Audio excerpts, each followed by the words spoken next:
Goeiemôre vriende, ons is die Here innig dankbaar dat ons andermal weer kan saam wees. Ons vertrou dat u 'n goeie nag se rus gehad het, dat u vars verkoop en nuut opgestaan het en dat u kan sien vir hierdie nuwe dag. Nou die groot voordeel is, dit is die laaste dag van die week. Daar's 'n naweek wat voorlê en mag die Here u ook getrou bevind in u dagtaak om dit te doen van harte asof vir die Here nie vir mense nie en ook in u wandel met hom dat u en ek getrou bevind sal word. Mag ek en jy genade vind om vir die Here te vra, Here, ook my allerbeste vir u, my allerhoogste. Nou vriende, ons gaan vanmôre by hierdie saak stil staan. Wat word van kinders wat sterf of geaborteer word? Nou, ek het nog nie 'n aktuele boodskap hier opgeneem wat praat oor aborsies nie, maar wil ek hier aan die begin sê dat aborsie is sonde. Dit is moord wat gepleeg word. Vriende, ons as samelewing is so verwronge in ons denke en gedagtes dat as ons 'n kind binne die skoot van sy moeder vermoor, dan beskou ons dit as aborsie en die volste reg wat 'n vrou het om hierdie kind te behou of dood te maak, maar as hierdie kind gebore word, dan word dit beskou as moord. Dit wys jou net hoe verwronge ons in ons gedagte is. Daardie kind in die skoot van die moeder is 'n kind, is 'n volwaardige mens. Gaan lees die Bybel, dat die Bybel vir ons leer dat God ons kunstig in die moederskoot geweef het. En daarom, as jy 'n dokter is, as jy 'n suster is, as jy in die mediese rigting beweeg, en jy hierdie boosheid bedryf en dit doen en dit goedkeur, wil ek vir jou sê, daar is 'n dag van rekenskap wat vir jou voorlê.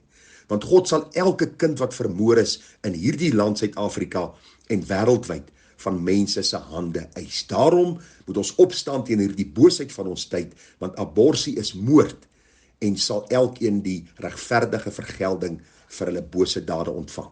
Maar die vraag wat mense my vra is, wat word nou van hierdie kinders wat geaborteer word? Of kinders wat sterwe voordat hulle verstaan wat hulle linker en hulle regterhand is. En ek dink die Bybel gee vir ons redelike antwoord daaroor. U sal onthou dat die Bybel vir ons leer toe Ninive of toe Jona die boodskap aan Ninive gaan verkondig het, daar in die boek Jona, praat die Bybel van 120.000 mense wat tot bekering gekom het, mense wat hulle linker en hulle regterhand van mekaar kon onderskei het. So die Bybel gee vir ons sekere aanduidinge dat mens moet kan onderskei tref tussen reg en verkeerd. Die Here sê dat die mense hom verwerp het, omdat hulle werke dan ook duister was, en hulle die duisternis liewer gehad het as die lig. So nou moet ons vir onsself die vraag afvra, as 'n kind nog nie kan onderskei tussen die linker en die regterhand nie, of as 'n kind geaborteer word, wat word van hulle? Gaan hulle maar in die niet verdwyn? Gaan hulle hel toe? Want die Bybel sê vir ons, dat deur die saad van die man, Adam as federale hoof word sonde oorgedra, so daar's geen kind wat sondeloos gebore word nie. So wat word van hierdie kind? En ag vriende, ek dink die antwoord is redelik duidelik, dat hierdie kind se sonde is deur Christus aan die kruis gedra. En daar is 'n praktiese voorbeeld in die Bybel wat ons kan gebruik om dan vir u hierdie saak te illustreer. U sal onthou dat koning Dawid het verskillende seuns gehad. En daar is 'n praktiese voorbeeld wat in die Bybel opgeteken is oor 2 seuns wat gesterf het en Dawid se reaksie oor hierdie 2 seuns. En kom ek neem u gou na hierdie 2 seuns. U sal onthou die eerste seun wat ek nou van gaan praat is die man Absalom gewees. Nou Absalom was 'n volwasse seun van koning Dawid. Dit was 'n rebel gewees. Hy het op 'n stadium probeer om sy pa se koninkryk omver te werp. Hy het sy pa uit die stad gejaag, hy het mense opgemaak teen sy vader. En die Bybel leer vir ons dat daar 'n oorlog plaasgevind het teen Absalom van Absalom se kant teen sy vader Dawid. En ons weet op die einde van die dag dat Absalom 'n lang bos hare gehad het. Hierdie hare van hom het verstrik geraak in 'n doringbos en een van Dawid se soldate het Absalom doodgemaak. En toe die nuus by Dawid uitkom dat sy seun Absalom dood is, hoor ons die koning se reaksie, 2 Samuel 18 vers 33.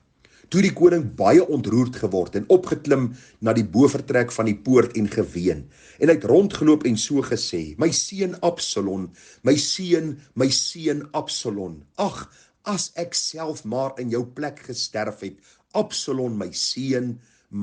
Waarom was Dawid so bedroef? Absalom was dan sy vyand gewees. Waarom was hy so bedroef oor die dood van Absalom? Ek glo eenvoudig omdat Dawid geweet het, Absalom is vir tyd en ewigheid verlore. Absalom het God nie geken nie. Absalom het God nie gevrees nie. Absalom het die Here nie gedien soos sy vader Dawid het gedoen het nie. En daarom het Dawid ook geweet dat Absalom nou gesterf het. Hy kon sy linker en sy regterhand geonderskei het en hy die God van Abraham, Isak en Jakob verwerp. Hy het in sy boosheid aangegaan, hy het in sy boosheid gesterwe en God het hom geoordeel. Ag vriende, ek dink Dawid het op daardie stadium besef dat sy seun vir tyd en ewigheid verlore is en dat daar geen kans vir terugkoms is nie en dat daar geen kans vir redding is nie. Maar ons sien aan die ander kant ook 'n saak waar een van Dawid se kinders gesterwe het. En jy sal onthou dat Dawid met Batseba gesondig het. Jy sal onthou, jy kan lees daar in 2 Samuel die 12de hoofstuk. Dawid sondig met Batseba, hy het gemeenskap met haar, sy sê vir hom, Dawid, ek is swanger met jou kind, en die Bybel sê vir ons baie duidelik, Dawid probeer hierdie saak toesmeer, hy probeer hierdie saak wegsteek, die profeet Nathan kom na Dawid, hy openbaar hierdie sonde, Dawid sê, ek het gesondig teenoor God, ek is skuldig, ek het berou oor my sonde, en Nathan sê vir Dawid, God het jou sonde vir jou vergewe, maar die kind, wat verwek is tussen jou en Batseba, gaan sterwe. En nou sien ons hoe Dawid voor die Here roep om genade. Hy vas en hy bid en hy vra, Here, spaar asseblief hierdie babietjie se lewe, dat hierdie kind nie sterwe nie. Die Bybel sê vir ons dat Dawid vir dae gevas en gebid het. En toe kom die dienaars na Dawid en hulle wil nie vir hom gesê dat die kind dood is nie. Hulle was te bang gewees. En Dawid kom agter, daar's iets nie lekker nie. En toe hy nou verneem dat die kind dood is, sê die Bybel vir ons in vers 20 van 2 Samuel 12, toe het Dawid van die grond opgestaan en hom gewas en gesalf en ander klere aangetrek en in die huis van die Here gegaan en aanbid. Daarop het hy in sy huis gegaan en gevra dat hulle brood aan hom moet voorsit en hy het geëet. Toe vra sy dienaars hom, wat is dit vir 'n ding wat u gedoen het? Terwille van die lewende kind het u gevas en geween, maar net toe die kind dood was, het u opgestaan en brood geëet. Toe sê hy, toe die kind nog in die lewe was, het ek gevas en geween, want ek het gedink, wie weet, die Here kan my genadig wees, sodat die kind in die lewe bly. Maar nou is hy dood, waarom sou ek dan vas? Sal ek hom nog kan terugbring? Ek gaan na hom, maar hy sal na my nie terugkeer nie.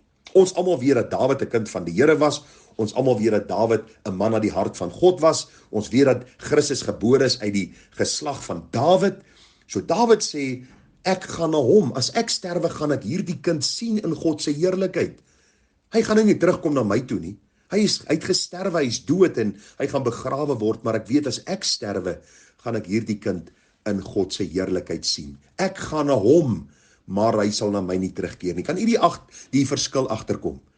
Toe Absalom sterwe was Dawid absoluut gebroke, want hy het geweet dat Absalom gekies het teen God, geleef het tot oneer van God, en nou God se regverdige oordeel ontvang het, en ook die ewige straf van God sal ontvang.